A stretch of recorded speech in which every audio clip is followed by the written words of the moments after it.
purpose of this discussion, or filming, is wilderness. And I have been thinking about this quite a bit. And I think there can be wilderness that you walk in. There can be wilderness that you live in. You can be in your own wilderness.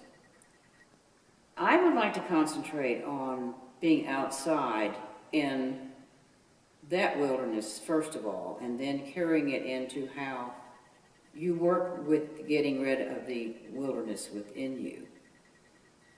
I spend, as you all probably know, a lot of time outside. I'm an outside person. When I get depressed or I feel dark, I go outside. There's always something that's going on outside that is an absolute miracle, and everything outside's a miracle anyway. But let's start with seeds. As near as I know, only God can make a seed. Therefore, anything and everything you plant is a miracle in itself, and everything that grows is a miracle. And then we talk about for only God can make a tree, that song and poem that we know. And that's true. And also, I want to recommend to you all that when you're coming and going from church or any place, look up. Stop and look up. St. Dunstan's has a gorgeous setting. And it is wilderness that was chosen by our founders for this 50th anniversary. 50 years ago, they had the foresight to put this place here, keep the buildings on a low profile, and bring the wilderness into the church and into the buildings. And can also bring it into your life. When you're feeling, maybe some of you never feel dark or depressed, but I know that I wander through that sometimes. And I always go outside.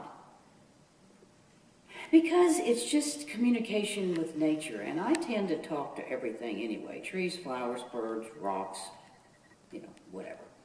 I remember telling my mother one time that I was going to stop talking to myself, and she said, well, good luck, you've been doing it since you were 2. So from that point on, I decided that I wouldn't worry about it. But I do talk to God a lot. Now, to me, Jesus and God are really sort of rolled together. I know that everybody staggers around with the Trinity. But I think Jesus does just fine with being the person you talk to. And he hears you. But you have to believe that he hears you. You have to believe that when you talk to trees or bushes or rocks, or you're digging in the ground and you're talking to the worm that's in there and saying, you're doing a good job, let me put you back where you were, that perhaps the worm knows that. Now, that may sound a little screwy, but I'm a little screwy anyway, but do it. Talk to the bushes, talk to the trees. When you're coming and going in and out, stop and, as they say, smell the roses. It's just really important to talk to God or to Jesus or however you want to put it. And ask questions. Why am I doing this? Please help me to know what I'm supposed to do. Now, don't ask Jesus for a Lamborghini or something. That's not in the thought. That's not in the realm of thinking. You're supposed to ask for help in how you would act and how you should perform as a human being. And we all need all the help we can get. So, when you're outside and you stump your toe and you say something you're not supposed to, then say, well, I'm sorry about that.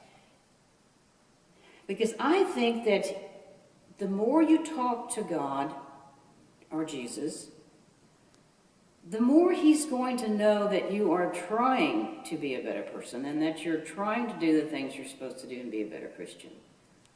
The wilderness can be a moment when you are wandering from the car to the church, wondering, why am I here? Am I doing this out of habit? What is the point of doing this? Why am I here? And it can be dark or it can be worse than that. But the nature outside, and we have 6 different places on this property where you can go and sit down on a bench and just listen. Just be real still and real quiet and listen to the trees and the wind in the trees and the things that are growing around you, and I promise you, you'll feel better. Promise you, you will feel better. Just be still and know that I am God.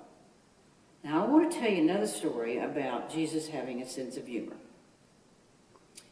Last year sometimes, my left knee was bothering me, and I sort of came gimping into church. I was by myself. Didn't have anybody coming with me.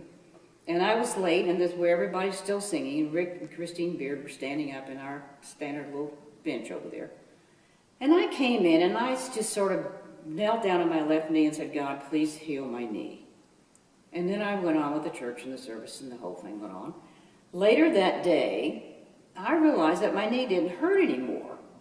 And I stooped over and I put my hands on my knee and I said, well, my knee doesn't hurt, God. You're very good at this. You should take up healing. Well, you may think that's really smart, Ellie, but let me tell you what happened. As I looked up from that, Jesus was sitting on a large boulder laughing. Laughing. He thought that was quite funny. So you see, he can be a little bit of a smart aleck, as long as it's not too bad. Well, he looked exactly like, we've seen the pictures of him, black hair to his shoulders, the robe, same thing, hands on his knees, the great big huge smile on his face. The boulder that he was sitting on was not a Georgia stone. It was a sandstone, sort of a tan with light colored spots in it, boulder that you would find in the desert or someplace like that. Robe to the ground, and it was that was it, the split second. The only other time that I've ever seen Jesus, any picture of Jesus smiling, is it's the one that's over the chimney at Camp Michael. So you see, Jesus has a sense of humor. So anytime you're feeling like you need to be funny or say something funny to Jesus, do it, speak directly to him. And I promise you, he hears you.